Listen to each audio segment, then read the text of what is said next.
اس بیوقوف کو یہ بھی نہیں پتا کہ کربلا میں جو 72 شہید ہوئے ان میں سے ایک شہید کا نام یزید تھا۔ یا موسیٰ انی انا اللہ رب العالمین، یہ درخت کہہ رہا ہے کہ اے موسیٰ میں تمہارا وہ رب ہوں جو تمام جہانوں کا پالنے والا جہانوں کا رب ہے۔ اور درخت میں سے اگر یہ آواز آ سکتی ہے، رب کلام کر سکتا ہے، تو پھر بندے کی کیا شان ہوگی کہ جو جاندار بندہ ہے اس سے کیوں نہیں یہ ممکن ہو سکتا کہ رب اس کی زبان پر کلام کر سکتا۔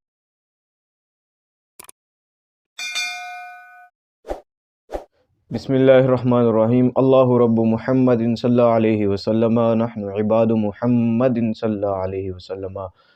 ناظرین گرامی، اللہ تبارک و تعالیٰ نے انبیاء کرام علیہم السلام کی یہ ڈیوٹی لگائی تھی کہ وہ میرا پیغام جو ہے، پیغام حق جو ہے، یہ پوری دنیا میں پھیلائے۔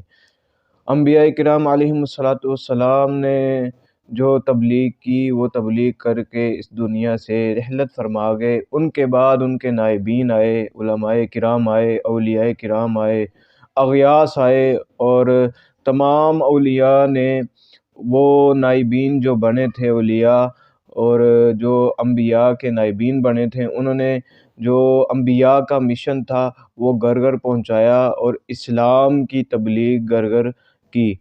تو سامعین محترم، اولیاء کرام جو ہے ان کا آنے کا مقصد یہی تھا کہ وہ اسلام پھیلائیں اور اسلام کی روشنی ہر گھر گھر تک پہنچائے۔ تو یہ کام انہوں نے بخوبی سر انجام دیا۔ تو آپ ایک بات یاد رکھیں کہ جہاں پر بھی، عربی کا یہ مقولہ ہے کہ جہاں پر بھی نعمت ہوگی وہاں پر حسد ہوگا۔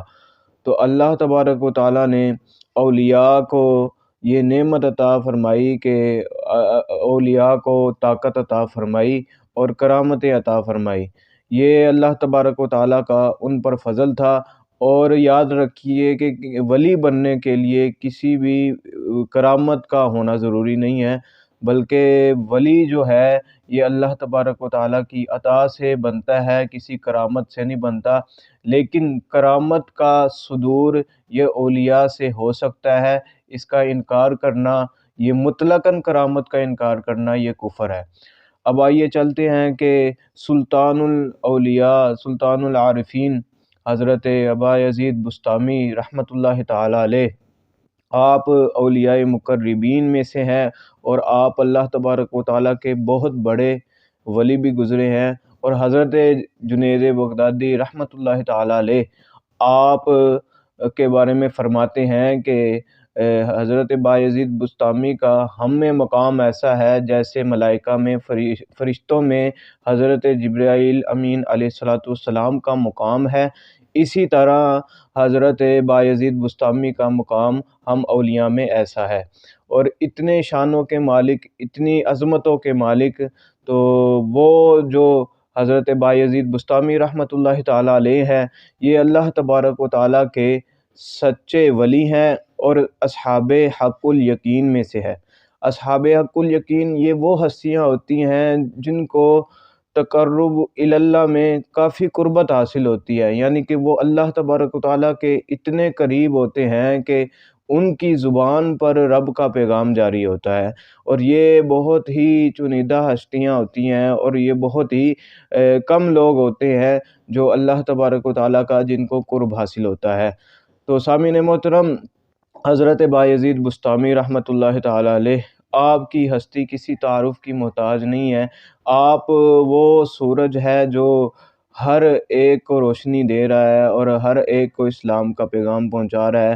اور سورج کا کام بھی یہی ہوتا ہے، اگر کوئی اندھا ہے، نابینا ہے، اس کو سورج نہیں نظر آتا تو وہ اس کی اپنی آنکھوں کا قصور ہے، سورج کا قصور نہیں ہے، کیونکہ سورج کی روشنی اپنی آپ و تاب کے ساتھ چمک رہی ہے اور دنیا کو روشن کر رہی ہے۔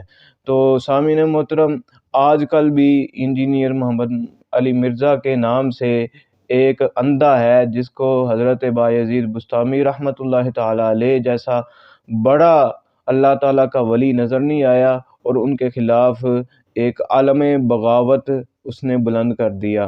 اور آپ نے جو جملے ارشاد فرمائے، جو روحانی طور پر آپ سے جملے صادر ہوئے، ان جملوں کو لے کر توہین امیز کلمات حضرت بایزید بسطامی رحمۃ اللہ تعالیٰ علیہ کی شان میں بولے گئے۔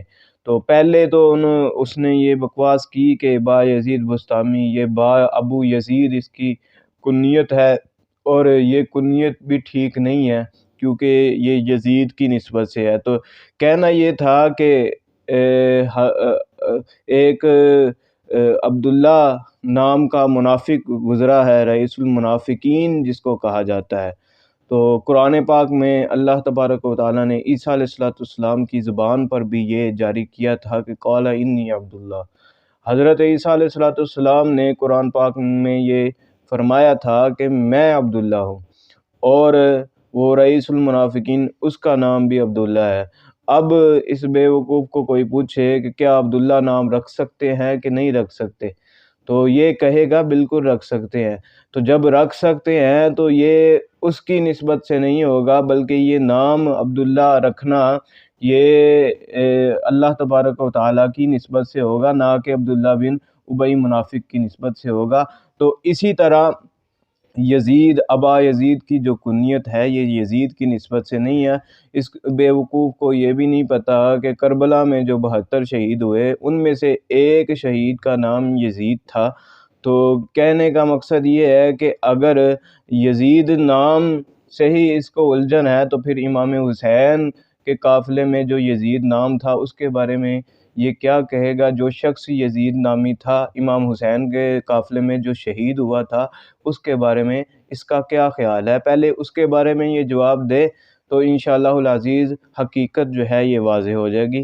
اب آتے ہیں کہ اس نے دوسرا یہ اعتراض کیا ہے کہ حضرت بایزید بسطامی رحمۃ اللہ تعالیٰ علیہ آپ نے یہ فرمایا کہ لواء ارفع من لواء محمد، کہ محشر کا میدان ہوگا اور حضور صلی اللہ علیہ وسلم کا جو جھنڈا ہے وہ سب سے بڑا جھنڈا ہے۔ تو یہ وہ بکواس کر رہا ہے جو انجینئر ہے حضرت بایزید بسطامی کی شان میں تنقیص کرتے ہوئے کہ بایزید یہ کہہ رہے ہیں کہ محشر کا جھنڈا جو ہے یہ حضور صلی اللہ علیہ وسلم کا جھنڈا یہ سب سے بلند جھنڈا ہوگا، لیکن حضور صلی اللہ علیہ وسلم کے جھنڈے سے جو بلند جھنڈا ہوگا وہ میرا ہوگا۔ تو یہ کہہ رہا ہے کہ یہ بایزید بسطامی رحمۃ اللہ تعالیٰ علیہ نے یہ کہا ہے۔ اور اس کے علاوہ ایک اور سبحانی ما اعظم شانی، میں پاک ہوں، ہر عیب سے میں پاک ہوں اور میری شان جو ہے یہ سب سے زیادہ بلند ہے۔ تو یہ بھی بایزید بسطامی کے زبان سے یہ الفاظ جاری ہوئے، اور اس کو سمجھے بغیر مرزا نے زبان درازی اور توہین امیز کلمات جو ہے یہ کہنا شروع کر دیے۔ تو یہ جو بات ہے یہ بات روحانی طور پر ہوئی، اور یہ انتہائی اللہ تبارک و تعالیٰ کے تقرب کی حالت میں ہوئی کہ جب رب اور بندے کا کلام ہو رہا ہو تو تب یہ باتیں ہوئی۔ حضرت بایزید بسطامی رحمۃ اللہ تعالیٰ علیہ آپ نے یہ کلمات ادا کیے تو جو لوگ وہاں پر موجود تھے ان لوگوں نے کہا کہ حضرت صاحب آپ نے یہ کہا ہے کہ میرا جھنڈا جو ہے یہ محمد کے جھنڈے سے بڑا ہے۔ تو حضرت بایزید بسطامی رحمۃ اللہ تعالیٰ علیہ آپ نے یہ فرمایا کہ یہ تو میں نہیں کہہ سکتا، اور جو بندہ یہ کہے گا وہ واجب القتل ہے، کافر ہے۔ تو آپ نے یہ فرمایا کہ جو بھی بندہ یہ کہے گا وہ واجب القتل ہے، کافر ہے، یہ الفاظ کہے نہیں جا سکتے۔ تو پھر آپ نے فرمایا کہ اگر میں دوبارہ یہ کہوں تو مجھے قتل کر دینا۔ یہ حضرت بایزید بسطامی رحمۃ اللہ تعالیٰ علیہ کہ حضرت بایزید بسطامی رحمۃ اللہ تعالیٰ علیہ آپ نے یہ فرمایا کہ اگر میں یہ الفاظ دوبارہ دہراؤں تو مجھے قتل کر دینا۔ تو جب آپ پر وہ حالت ہوئی کہ جس حالت میں آپ کا رب سے کلام ہوتا تھا اور رب سے جو ہے رب کی ربوبیت آپ پر چھائی ہوتی تھی، تو آپ وہ کلمات کہنے لگے تو لوگوں نے جو چھریاں پکڑی ہوئی تھی انہوں نے حضرت بایزید بسطامی کو مارنا شروع کر دیا۔ تو جب چھریاں ماری تو آپ کو کوئی بھی نقصان نہیں پہنچا۔ تو جب آپ صحیح حالت میں آئے، جو روحانی حالت ہے اس سے باہر آئے، کشف کی حالت سے باہر آئے، تو دیکھا کہ جن جن لوگوں نے جہاں جہاں چھریاں ماری تھی تو وہاں تو زخم نہیں ہوئے حضرت بایزید بستامی کو، لیکن جن لوگوں نے ماری تھی اور جس جگہ پر ماری تھی ان کی وہ جگہ جو ہے وہ زخمی ہو گئی تھی، جنہوں نے یہ چھریاں ماری تھی۔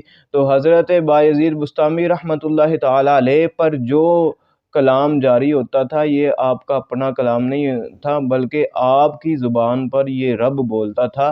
تو یہ ممکنات میں سے ہے، کیونکہ ان اللہ علی کل شیء قدیر، کہ اللہ تبارک و تعالی ہر چیز پر قادر ہے۔ وہ چاہے تو حضرت موسیٰ علیہ السلام سے کلام کر سکتا ہے اور درخت سے بول سکتا ہے۔ قرآن مجید میں اس درخت کا ذکر ہے جس نے کہا تھا یا موسیٰ انی انا اللہ رب العالمین۔ یہ درخت کہہ رہا ہے کہ اے موسیٰ میں تمہارا وہ رب ہوں جو تمام جہانوں کا پالنے والا ہے اور تمام جہانوں کا رب ہے۔ اور درخت میں سے اگر یہ آواز آ سکتی ہے کہ رب کلام کر سکتا ہے، تو پھر بندے کی کیا شان ہوگی کہ جو جاندار بندہ ہے اس سے کیوں نہیں یہ ممکن ہو سکتا کہ رب اس کی زبان پر کلام کر سکتا ہے۔ تو اب آئیے کہ دوسرا اس نے یہ بکواس کی کہ یہ جو کلمات ہے کبھی انبیاء کی زبان پر تو صادر نہیں ہوئے، تو یہ ایک ولی کی زبان پر صادر ہونے تھے۔ تو سامعین محترم، آپ ہمیشہ یہ یاد رکھیے کہ جزوی فضیلت کے ساتھ کلی فضیلت کا انکار نہیں ہوتا۔ یہ حضرت بایزید بستامی رحمۃ اللہ تعالیٰ علیہ کی ایک جزوی فضیلت ہے۔ انبیاء کرام علیہم السلام کے جو داتا صاحب ہے، آپ نے بھی لکھا ہے کہ ولی کی ساری زندگی نبی کے ایک سانس کے برابر بھی نہیں ہے۔ ہمارا تو یہ عقیدہ ہے کہ وہ تو افضل و اعلیٰ ہے، اور تمام انبیاء سے افضل جو ہے یہ امام الانبیاء ہے۔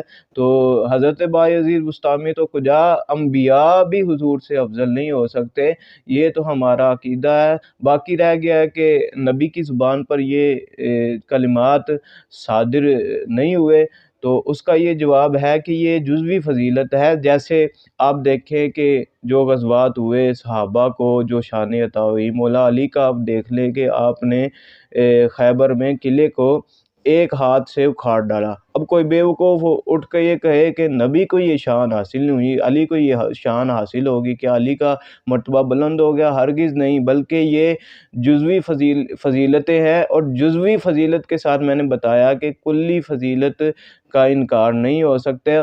تو اس وجہ سے یہ جو باتیں ہیں یہ بیوقوفانہ لوگوں کی باتیں ہیں کہ ایسے ہوا تو پھر نبی سے ایسے کیوں نہیں ہوا۔